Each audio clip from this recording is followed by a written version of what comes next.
ইরানের সামরিক বাহিনী অপারেশন ট্রু প্রমিস 3-র পঞ্চদশ ধাপে ইসরায়েলের সামরিক ও শিল্প স্থাপনায় ব্যাপক মিসাইল ও ড্রোন হামলা চালিয়েছে। বৃহস্পতিবার চালানো এই হামলাটি ছিল এখন পর্যন্ত সবচেয়ে বড় পাল্টা আঘাত, যার লক্ষ্য ছিল তেল আবিব ও হাইফার গুরুত্বপূর্ণ সামরিক ও প্রযুক্তি কেন্দ্র। ইরানের ইসলামী বিপ্লবী গার্ড কোর আইআরজিসি এক বিবৃতিতে জানিয়েছে, সর্বশেষ ধাপে শতাধিক নানা রকমের আত্মঘাতী ও কমব্যাট ড্রোন ব্যবহার করা হয়েছে, যার বেশিরভাগই ইসরায়েলের ক্ষেপণাস্ত্র প্রতিরক্ষা ব্যবস্থা লক্ষ্য করে ছোড়া হয়। এই হামলার পরপরই হাইফা ও তেল আবিবের বেশ কিছু সামরিক কারখানা, রাডার ঘাঁটি ও কৌশলগত কেন্দ্র ধ্বংস হয়ে যায় বলে দাবি করেছে ইরানি গণমাধ্যম প্রেস টিভি। বিবৃতিতে আরও বলা হয়, শুধু ড্রোন নয়, আধুনিক ও উচ্চ ক্ষমতা সম্পন্ন ক্ষেপণাস্ত্র যেমন খাইবার, শেকান, ফাত্তা ও শেতজিলও ব্যবহার করা হয়েছে এই হামলায়।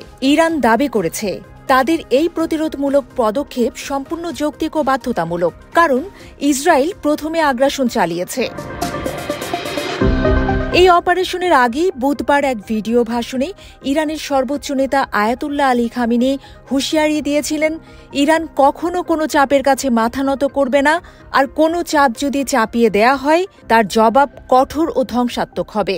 ইসরায়েলি মিডিয়া স্বীকার করেছে, নতুন আক্রমণটি ছিল ইরানের সবচেয়ে বড় ক্ষেপণাস্ত্র ও ড্রোন হামলা। তবে ইসরায়েল সরকার দেশজুড়ে ছবি ও ভিডিও প্রকাশে কড়াকড়ি আরোপ করেছে। এমনকি লাইভ ফিডও বন্ধ করা হয়েছে, যাতে ক্ষয়ক্ষতির সঠিক চিত্র বাইরে না যায়।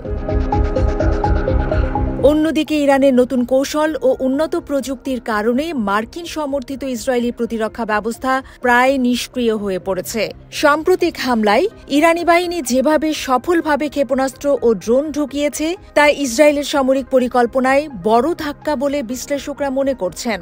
বিশেষজ্ঞদের মতে, এই হামলা মধ্যপ্রাচ্যের ভূরাজনৈতিক পরিস্থিতিতে নতুন মাত্রা যোগ করেছে। ইসরায়েল এখন কঠিন সংকটে, একদিকে অভ্যন্তরীণ নিরাপত্তা প্রশ্নে দুর্বলতা, অন্যদিকে আন্তর্জাতিকভাবে সমালোচনার মুখে পড়েছে।